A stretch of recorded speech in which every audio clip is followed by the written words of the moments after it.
আসসালামু আলাইকুম। সুপ্রিয় শিক্ষার্থীরা, তোমরা সবাই কেমন আছো? আশা করি তোমরা সবাই আল্লাহর মধ্যে ভালো আছো। আমিও আল্লাহর মধ্যে তোমাদের দোয়ায় ভালো আছি। শিক্ষার্থীরা, আজকে তোমাদের নর্সারি স্কুল অ্যান্ড কলেজের পক্ষ থেকে গণিত ভার্চুয়াল ক্লাসে পঞ্চম শ্রেণীর সকল শিক্ষার্থীকে জানাই স্বাগত। তোমাদের ক্লাস পরিচালনায় তোমাদের সাথে আছে আমি রওশনারা বেগম, সহকারী শিক্ষক। আজকে আমরা তোমাদের পাঠ্য বইয়ের অধ্যায় 11 পরিমাপের আরো নতুন কিছু সমস্যার সমাধান করব। শিক্ষার্থীরা, বর্তমান এই করোনাকালীন সময়ে তোমরা সবাই ঘরে থাকছ, প্রয়োজন ছাড়া ঘরের বাইরে বের হচ্ছে না আশা করছি। সবাই স্বাস্থ্যবিধি মেনে চলবে এবং সুস্থ ও নিরাপদ থাকার জন্য সচেতন থাকবে, পুষ্টিকর খাদ্য গ্রহণ করবে এবং সর্বদা পরিষ্কার পরিচ্ছন্ন থাকবে। তাহলে শিক্ষার্থীরা, আমরা এখন মূল ক্লাসে চলে যাই। সবাই খাতা কলম নিয়ে রেডি হয়ে যাও। 1 নম্বর, তোমার স্কুলের হলরুমটি আয়তাকার। তোমার স্কুলের হলরুমটি কেমন? আয়তাকার। উক্ত হলরুমের এক পাশের দৈর্ঘ্য 140 মিটার, এক পাশের দৈর্ঘ্য 140 মিটার ও অপর এক পাশের দৈর্ঘ্য দেওয়া আছে 140 মিটার ও এক পাশের প্রস্থ দেওয়া আছে 110 মিটার। এই উদ্দীপকের আলোকে আমরা ক, খ, গ অঙ্ক তিনটি সমাধান করব। প্রথমে ক নাম্বারটি লক্ষ্য করি। উক্ত হলরুমের ক্ষেত্রফল কত? উক্ত হলরুমের ক্ষেত্রফল বের করতে বলেছে। প্রথমে আমাদেরকে লক্ষ্য করতে হবে হলরুমটি কি ধরনের। হলরুমটি কি? আয়তাকার। তাহলে আয়তাকার হলরুমের আমরা ক্ষেত্রফল বের করব। আমরা মেন নাম্বারটা লিখব, সমাধান লিখব। একের কি? ক সমাধান, তাই না? আমরা ক নাম্বার লিখব। উক্ত হলরুমের ক্ষেত্রফল আমাদের কি কি দেওয়া আছে? হলরুমের দৈর্ঘ্য দেওয়া আছে। আমরা লিখে নিই, হলরুমের দৈর্ঘ্য কত দেওয়া আছে? 140 মিটার। 140 মিটার হলরুমের দৈর্ঘ্য এবং হলরুমের প্রস্থ, হলরুমের প্রস্থ কত দেওয়া আছে? প্রস্থ দেওয়া আছে 110 মিটার। আমাদেরকে কি বের করতে হবে? হলরুমটির ক্ষেত্রফল বের করতে হবে। যেহেতু হলরুমটি আয়তাকার, তাহলে আমাদেরকে আয়তাকার ক্ষেত্রে ক্ষেত্রফলের সূত্র সাহায্যে বের করতে হবে। অতএব হলরুমের ক্ষেত্রফল সমান আমরা কি লিখব? দৈর্ঘ্য গুণন প্রস্থ বর্গ একক। আমরা সূত্রটা লিখে নিলাম। দৈর্ঘ্য কত দেওয়া আছে? 140। প্রস্থ কত দেওয়া আছে? 110। এককটা এখন কি হয়ে যাবে? বর্গ থাকবে, আর এককের জায়গায় মিটার যুক্ত হয়ে যাবে। ক্ষেত্রফল বর্গ মিটার। এখন আমরা রাফ করে নিব। রাফে 140 এর সাথে 110 গুণ করলে যেটা হয় সেটি বসাবো। শূন্যর সাথে শূন্য দিয়ে দ্বারা কোনো কিছু গুণ করলে 0ই হয়, শূন্যই হয়। 1 0 0 4 1 4 1। দুই ঘরের আমাদের কাজ হয়ে গেছে। দুটো শূন্য বসালাম। 1 0 0 4 1 4 1 0 0 4 5 4 1 5 1। তাহলে 15,400 বর্গ কিলোমিটার হলো। বর্গ মিটার হলো। তাহলে উক্ত হলরুমের ক্ষেত্রফল আমরা কত পেলাম? 15,400 বর্গ মিটার। উত্তর 15,400 বর্গ মিটার। সবাই একটু লক্ষ্য করে নাও ভালো করে এবং উত্তরটি আরেকবার তোমাদের খাতার সাথে আমার উত্তরের সাথে মিলিয়ে নাও। এখন আমরা খ নাম্বারটি লক্ষ্য করব। খ নাম্বার কি বলেছে? হলরুমটির অপর পাশের দৈর্ঘ্য ও প্রস্থ কত? হলরুমটির অপর পাশের দৈর্ঘ্য ও প্রস্থ কত আমাদেরকে বের করতে বলেছে। উদ্দীপকে আমাদের এক পাশে দৈর্ঘ্য এক পাশে প্রস্থ দিয়ে দিয়েছে এবং হলরুমটি কি ধরনের ছিল? আয়তাকার। তোমরা সবাই আয়তক্ষেত্রের সংজ্ঞাটি জানো এবং বৈশিষ্ট্য জানো। আয়তক্ষেত্রটি যে চতুর্ভুজের বিপরীত বাহুগুলো পরস্পর সমান ও সমান্তরাল এবং প্রতিটি কোণ কি? সমকোণ। সাপোজ আমরা একটু দেখে নিই।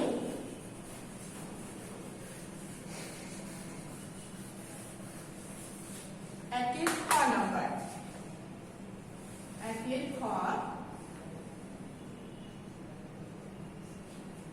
আমরা একটু লক্ষ্য করি, যেহেতু হলরুমটি বলেছিল আয়তাকার, সাপোজ এটি একটি আয়তক্ষেত্র, আমি আঁকলাম। এই হলরুমটির চিত্র আমাদের এরকম। তাহলে আয়তক্ষেত্রের সঙ্গে আমরা কি জানি যে বিপরীত বাহুগুলো পরস্পর সমান, তাহলে এই বাহুর বিপরীত বাহু কি এটা, এবং এটার বিপরীত বাহু এটা। তাহলে এটা যদি 140 হয়, এটারও দৈর্ঘ্য কি হবে 140। এটা যদি 110 হয়, এটাও 110 হবে। ঠিক আছে, তাহলে আমাদেরকে বলেছে যে হলরুমের অপর পাশে দৈর্ঘ্য ও প্রস্থ কত। তাহলে আমরা উত্তরটা কি পেয়ে যাচ্ছি, তাই না? যেহেতু আমাদের হলরুমটি আয়তাকার এবং আয়তক্ষেত্রের বিপরীত বাহুগুলো পরস্পর সমান ও সমান্তরাল, তাহলে হলরুমে আমরা লিখি, আমরা জানি আয়তক্ষেত্রের বিপরীত বাহুগুলো পরস্পর সমান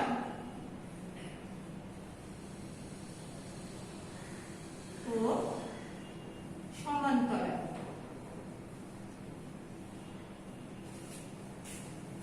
হলরুমটি যেহেতু আয়তাকার,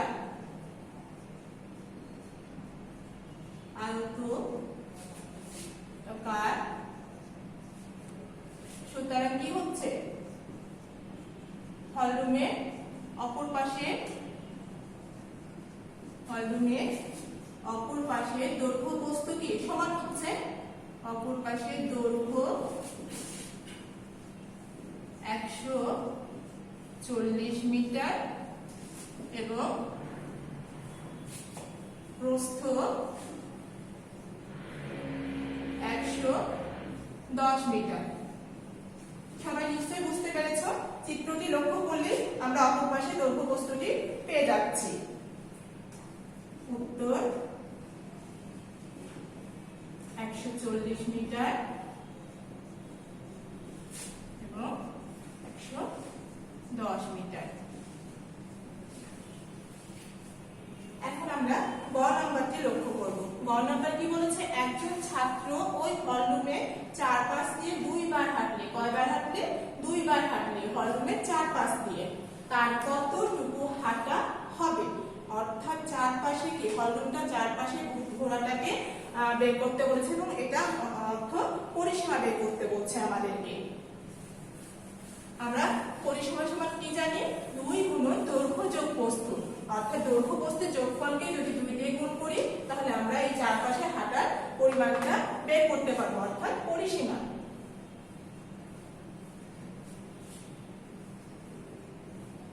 আমরা জানি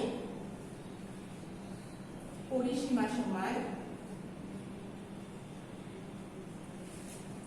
2 গুণন দৈর্ঘ্য যোগ প্রস্থ। এটা কি হবে, একক হবে, তাই না? তাহলে 2 গুণন, আমরা দৈর্ঘ্য পেয়েছিলাম কত, দৈর্ঘ্য আমরা উদ্দীপকে পেয়েছি 140 মিটার। 140 যোগ প্রস্থ কত ছিল, 110 মিটার।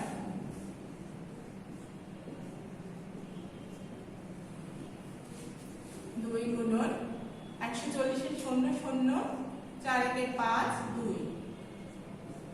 250 পেলাম দৈর্ঘ্য প্রস্থ যোগ করে যোগফল। এখন 2 দিয়ে গুণ করে পাচ্ছি 2 0 0 5 2 10 0 2 2 4 একে 5 500 মিটার। অর্থাৎ একজন ছাত্র যদি হলরুমের চারপাশে হাঁটে, তাহলে কতটুকু হাঁটছে সে, 500 মিটার হাঁটছে। এখন আমাদেরকে কি বলেছে, 2 বার হাঁটলে তার কতটুকু হাঁটা হবে। তাহলে একজন ছাত্র একবার হাঁটে কতটুকু, ছাত্র একবার হাঁটে 500 মিটার। কত হাঁটছে, 500 মিটার। একজন ছাত্র 2 বার হাঁটলে কতটুকু হচ্ছে, 500 কে 2 দিয়ে গুণ করলে আমরা পেয়ে যাচ্ছি 2 0 0 2 0 0 5 2 10 1000 মিটার। তাহলে ছাত্রটি দুইবার হলরুমের পাশ দিয়ে হাঁটলে পাওয়া যাচ্ছে কত? 1000 মিটার। তো এই 1000 মিটার সমান আমরা কিন্তু আবার জানি 1 কিলোমিটার। 1000 মিটার বা 1 কিলোমিটার।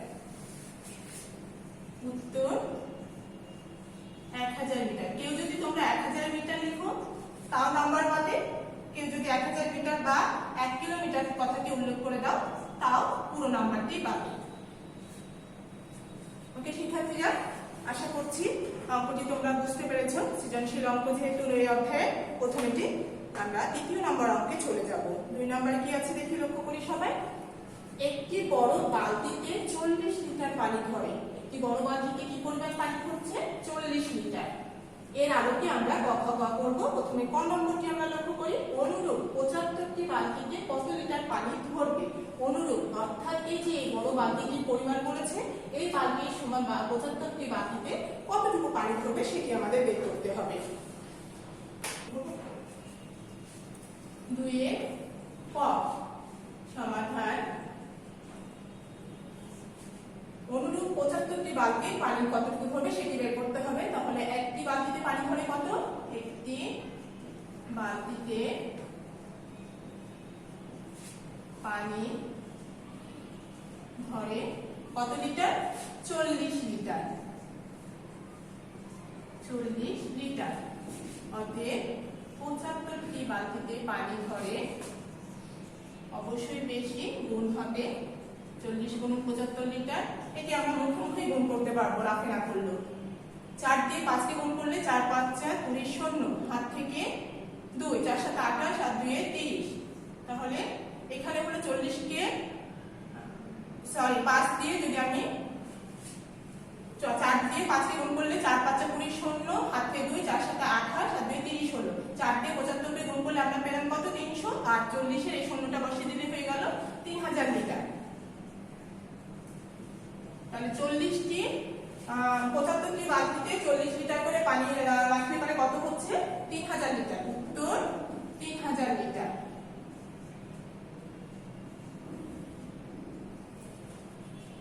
এখন আমরা খ নম্বরটি দেখি। খ নম্বরে কি বলেছে? যদি তুমি অনুরূপ একটি খালি বালতি পানি দ্বারা পূর্ণ করতে চাও, অনুরূপ একটি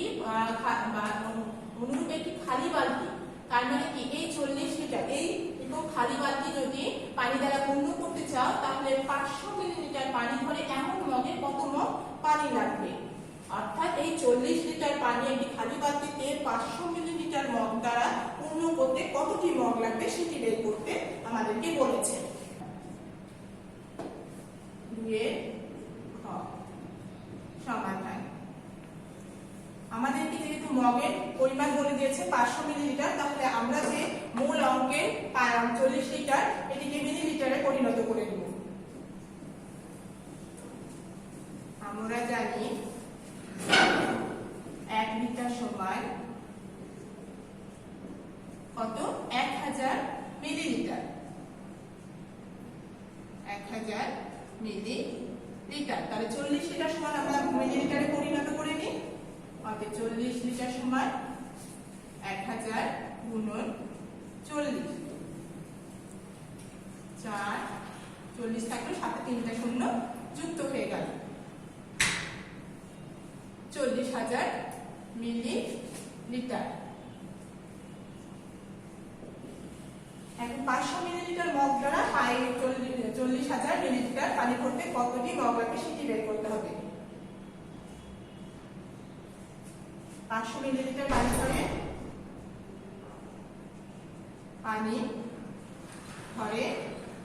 একটি মগে। কতটি মগে? একটি মগে। তাহলে 40,000 মিলিলিটার পানি ভরতে কতটি মগের প্রয়োজন?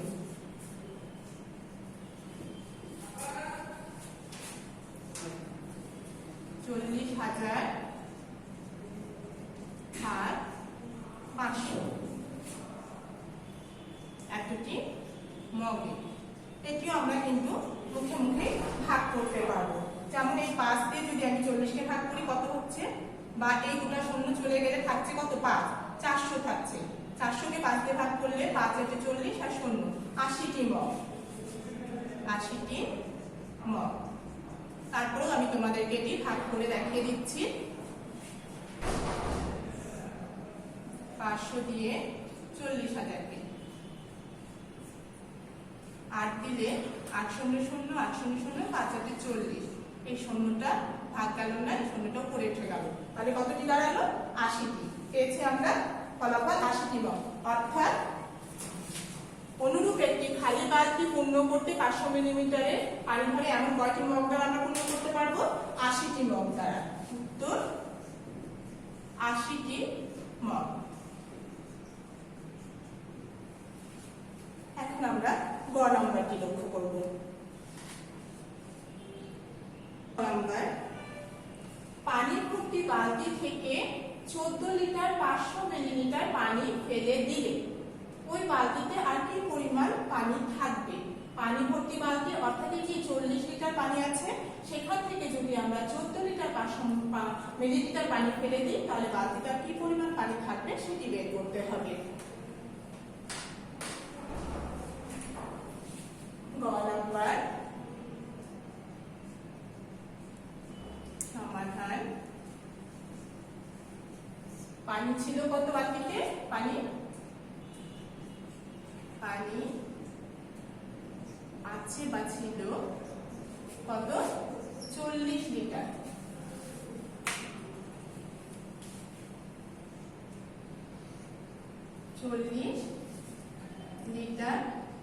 আর আমরা আমাদের সমাধানের ক্ষেত্রে সুবিধার্থে আমরা এখানে 0 মিলিলিটার লিখে ফেলি।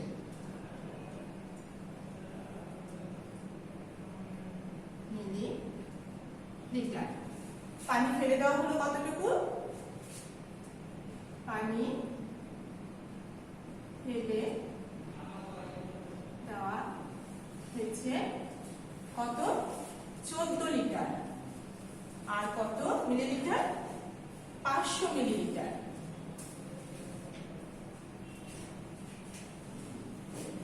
অবশিষ্ট বলেছে, তাহলে আমাদেরকে কি করতে হবে? বিয়োগ করতে হবে। অতএব অবশিষ্ট পানি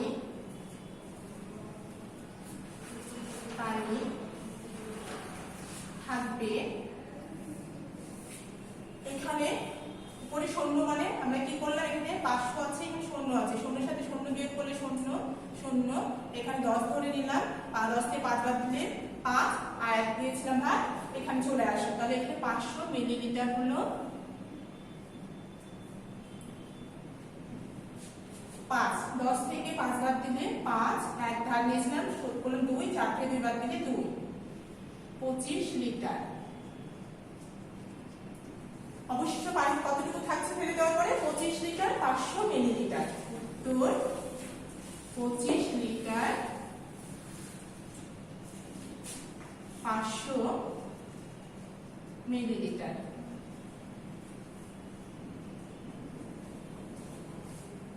শিক্ষার্থীরা সবাই অঙ্কটি নিশ্চয়ই বুঝতে পেরেছ। তাহলে আমরা পরবর্তী সমাধানে চলে যাই। পরবর্তী 3 নাম্বার।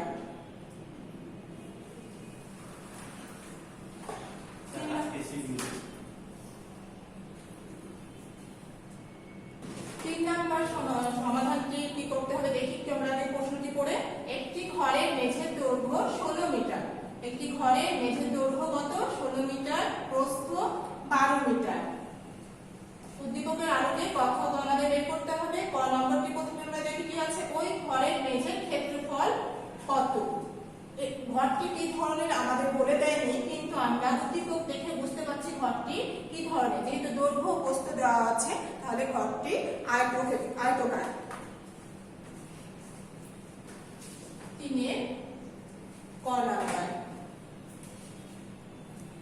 3 ক সমাধান। দৈর্ঘ্য কত দেওয়া আছে ঘরের মেঝে? ঘরের মেঝে দৈর্ঘ্য 16 মিটার। 16 মিটার। ঘরের মেঝে প্রস্থ 12 মিটার।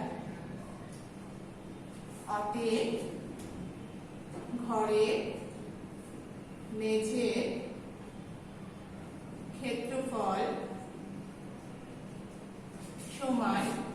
দৈর্ঘ্য গুণন প্রস্থ বর্গ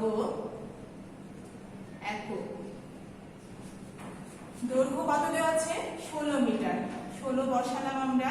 প্রস্থ দেওয়া আছে 12 মিটার। তাহলে এখন আমাদের কি বর্গ একক সূত্রের সময় আমরা অবশ্যই বর্গ একক লিখবো, আর যখন মান বসিয়ে দেবো তারপরে বর্গের সাথে যুক্ত হয়ে যাবে যে এককটা দেওয়া থাকবে, বর্গ মিটার। আমরা 16 আর 12 গুণফলটা বের করে নিই রাখে। 6 দুগুণে 12, 2 হাত থেকে 1, 2 কে 2 একে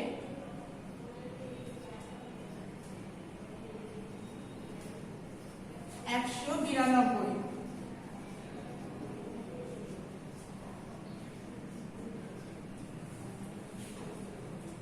উত্তর তাহলে মেঝের ক্ষেত্রফল কত পেলাম আমরা? 192 বর্গ মিটার। খ নম্বরটি আমরা লক্ষ্য করি, যদি ওই ঘরের মেঝে টালি দ্বারা ঢাকতে চাও তাহলে 1 বর্গমিটারের কত টালি লাগবে?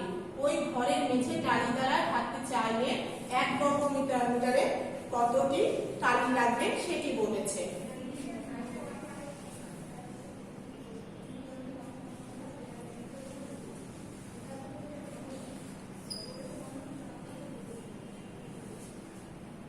ঘরের মেঝে ক্ষেত্রফল কত? 192 বর্গ মিটার। আমরা কোথায় থেকে পেয়েছি এটি? ক নম্বরতে। 1 বর্গ মিটারে টালি দ্বারা ঘরের মেঝেটি কি বলেছে কোশ্চেনে? ঘরের মেঝে টালি দ্বারা ঢাকতে 1 বর্গ মিটারে কতটি টালি লাগবে?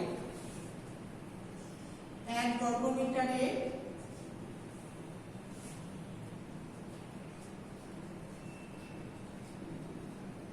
টালি দ্বারা ঘরের মেঝে ঢাকতে মোট টালি প্রয়োজন। আমাদের 1 বর্গ মিটারের টালি দ্বারা ওই সম্পূর্ণ ঘরটি ঢাকতে কতটা টালি লাগবে সেটি বের করতে বলেছিল। প্রথমে তাহলে আমরা একটু ঘরের ক্ষেত্রফলটা লিখে নিই। ক নম্বরটা আমরা পেয়েছিলাম, ক নম্বরে ঘরের ক্ষেত্রফল ক্ষেত্রফল 192 বর্গ মিটার। কত পেয়েছিলাম? 192 বর্গ মিটার। এখন আমাদেরকে বলে দিয়েছে যে 1 বর্গ মিটারের টালি হবে 1 বর্গ মিটারের টালি দ্বারা ঘরটি ঢাকতে ঘরের মেঝে ঘরটি যদি লিখি তাহলে বোঝাচ্ছে সম্পূর্ণ ঘরটির মেঝে। ঘরটির মেঝে লিখে দিই আমরা, মেঝে ঢাকতে মোট টালি লাগবে, মোট টালি লাগবে কতটি? এই 192 মোট ক্ষেত্রফল লিখে যদি আমরা 1 দিয়ে ভাগ করি তাহলে আমরা এটি পেয়ে যাচ্ছি। 1 দিয়ে যে যাকে ভাগ করি সেটি থাকে, তাই না? তাহলে 192 হচ্ছে 192টি। উত্তর 192টি। এবার আমরা গ নম্বরটি লক্ষ্য করব। গ নম্বরে বলেছে যদি 1 বর্গ মিটারের একটি টালির মূল্য 200 টাকা হয়, একটি টালির মূল্য কত? 200 এবং কি সাইজের? 1 বর্গ মিটারে, তাহলে অনুরূপ দুটি ঘরের মেঝে টালি দিয়ে ঢাকতে টালি বাবদ কত টাকা খরচ হবে? দুইটি ঘরের মেঝে ঢাকার কথা বলেছে। আমরা তাহলে দুইটি ঘরের মেঝের পরিমাণটি আগে বের করে নিই।